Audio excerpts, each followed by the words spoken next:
What's up guys, welcome back to the channel. For those that are new here, my name's Tommy and I'm a Harley Davidson Master Technician at Darling Downs Harley Davidson. In this video guys, we've got a gorgeous 2021 Midnight Crimson Lowrider S and it's coming straight out of the box up onto the bench. Going to do a 131 cubic inch build to it. Very similar to the last 131 cube I did. If you guys are subscribers and viewers, you'll know what that one was, but this one's very similar. Different exhaust on this one, but the same high comp pistons from T-Man and a few other little personal touches there for the customer. So let's get straight into it guys.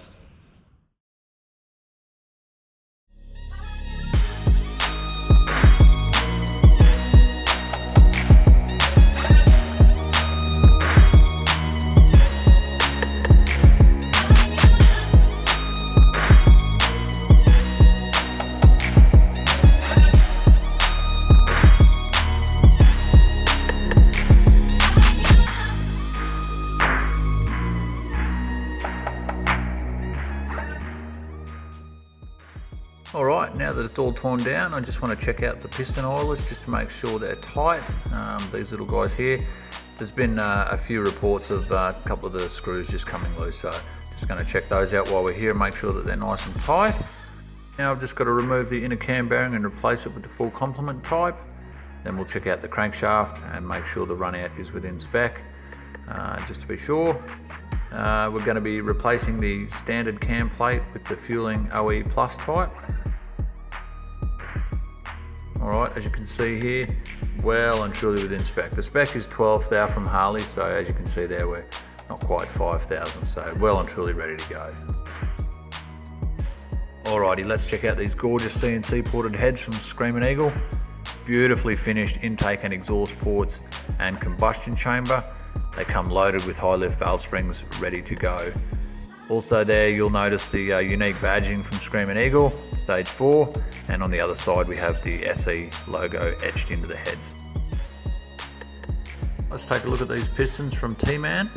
These are manufactured by Wiseco to T-Man specifications obviously, but they're a +8 cc on the top there, and you can see the big valve reliefs and the T-Man logo. These guys are 4-inch 312 thou. World leaders in piston ring technology is Total Seal, so we're going to be using those rings to seal these pistons into the cylinders. Our cylinders here, they were 4-inch 310 thou straight out of the box, but of course our T-Man pistons there, they are 4-inch 312 thou. So we've had these guys torque plated and honed out to accommodate the size. Just a quick look at our Cycle-Rama CR540 Camshaft. This bad boy provides a very, very broad torque curve and will produce north of 145 horsepower, no worries at all. The stage 4 kit comes with the Screamin Eagle high capacity lifters, so we're going to use those guys obviously, and just to make sure we're supporting the lifter throughout that higher lift now, we will be using the billet lifter cuffs from S&S just to be sure.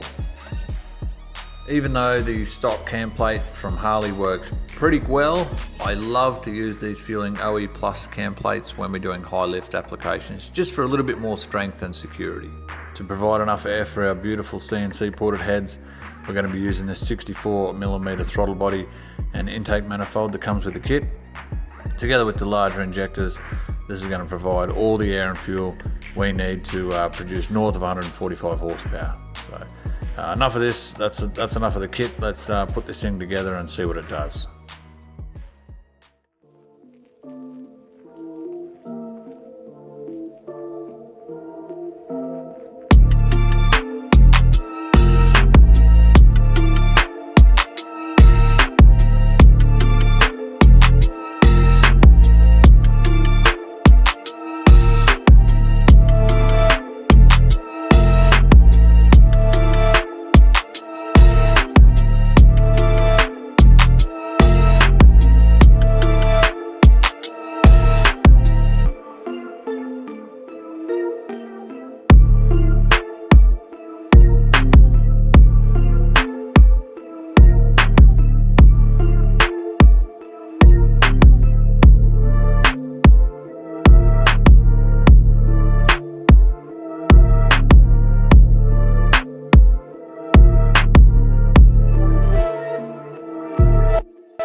few days since I finished up on the dyno here. I had some issues with the speed limiter.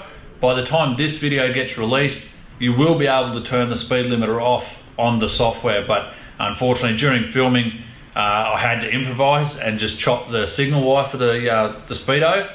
The reason I had to do that was because in fourth gear I was hitting the speed limiter at 190 kilometers an hour and it was just not revving right out. So yeah, obviously you can't do a full proper wide open run when you're hitting the speed limiter and you know, not making all the way, you're not going all the way to the red line. So I had to improvise there and chop that signal wire. But as I said, when this video gets released, you'll be able to just switch it off on the software. You just select speed limiter off or on. Of course, we'll turn it off. And yeah, but I've got a result, so we'll go up and check it out. We were able to get 151.89 horsepower and 148.64 foot-pounds of torque. Have a look at that torque curve though, that is just incredible. Through the middle here, 3.5 grand to 5.5 grand. We've got well and truly over 145 foot-pounds of torque right there in the middle. That's outstanding. And that power curve, look how sharp that just lifts from the bottom straight to the top, like huge horsepower through the middle there. Like that's just, yeah, the thing's fun to ride. Trust me guys, it's very fast on the road, and I really cannot wait to see the customer's reaction. Mark, I know you're gonna love it, mate. I had a lot of fun building this bike, guys. I really love the Lowrider S, as you can probably imagine. I just really can't wait to see Mark's reaction when he gets on the bike, guys. I've got a few more videos coming out as usual, guys, so please subscribe, turn the bell on if you want to follow along with all that sort of stuff.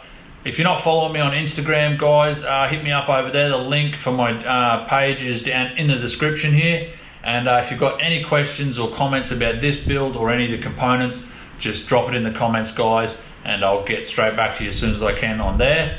Thanks very much for watching this one, guys, and I'll see you again real soon.